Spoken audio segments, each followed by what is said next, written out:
Folks, we are in the lab in 2024. We are reviewing the M2 MacBook Air 15-inch Dota 2 performance.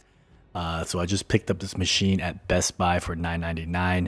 These are the settings that you'll get at Dota. And for those wondering why I'm reviewing this review at $9.99, I actually made a video that is currently unlisted, but in an edit, I might have to make another one.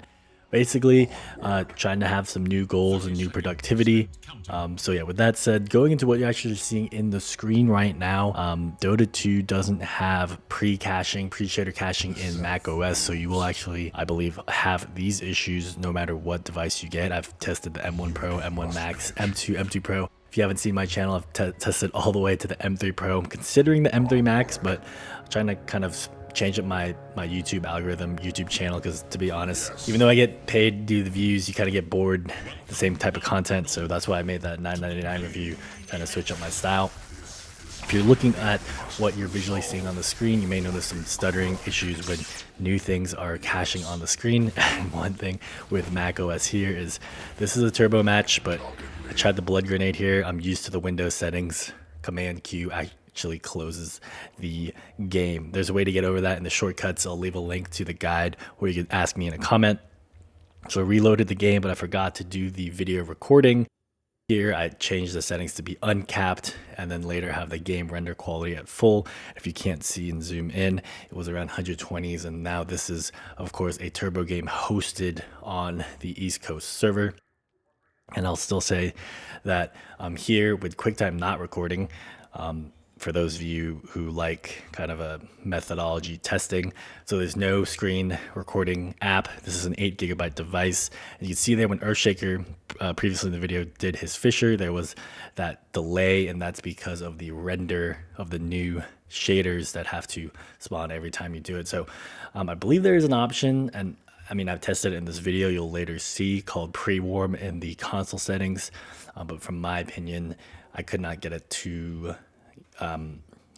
not have those lag bites. But surprisingly, the M2 device, I tested this a year ago or two on the MacBook Air, was running the M2 MacBook Air, 13-inch, and I would say that this device is pretty capable of gaming. Hopefully I get this last hit here on Sven. Oh my gosh, Arc Warden, can we get a patch please? Ice Frog. Oh, still no dice. But yeah, that's my take on what I'm kind of audio visually on screen mentioning. So yeah, to do that pre-warm settings, now I tested on where you go to the properties and you do this before launch, and then obviously the game is already loaded, so I already had it, and cutting into now QuickTime recording, which I found to have the least impact compared to OBS and the iPhone angles. I mean, you could see when QuickTime wasn't recording, it was 120, so there is still some impact on the screen recording. But if you're going to be using OBS or something of that nature, I'm not exactly sure if people would be streaming on an M2 MacBook Air, but you see that it's possible. And if you didn't have screen time recording, you would get what I was showing earlier, which is the 120 frames per second. So I want to just talk about the content. I had 152 views and it was growing actually. Someone left a comment saying, hey, you have a audio issue. So I trimmed it out. I'm gonna have to recut this video later on. But basically you have about 1 day, this expires February 5, to get this device, M2 MacBook Air 15-inch at Best Buy. I'm a casual YouTuber, so if you hear any background noise, I'm staying at my mother-in-law's place, which is a nice place, I will say. But you get all of these all expiring February 5, $300 off every take. And then you of course get the M1 for $749, and the 13-inch is not on sale. I gave my thoughts in the previous video, and I'll give my thoughts again here. At Micro Center, if you're close to one, you could get the same profile at $1299 or $429 for a refurbished one, M1 Pro. And if you want to try to get closer to the price point you get at this base model, it's $1,000.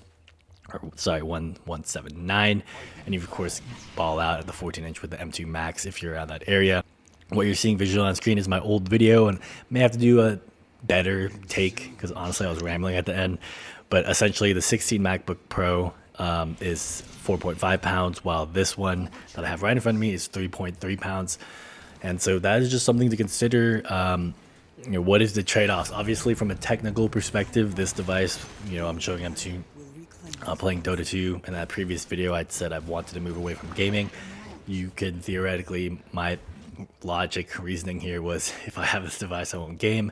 256 gigabytes, can't install too many games. I literally can't have Dota, League, and Baldur's Gate for my typical YouTube workflow to have all these games just downloading and then test them.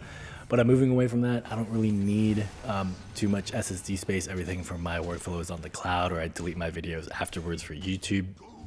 Lastly, I wanted to point out that the 8 gigabytes RAM, I haven't had too much of an issue recording or doing at least what I needed for a typical YouTube standpoint. I will say though, sometimes I do record my Teams meetings, and during one of my calls, actually, I was getting some lag on OBS on my whole screen, and I couldn't exit the Teams meeting on time. And I think my mic was on and had a hot mic, and basically my brother said something that probably shouldn't have been said during a Teams call. So kind of my bad there. I don't actually think that, kind of thinking about it, that it's because of the 8 gigabytes or not. There is some swap memory being used here.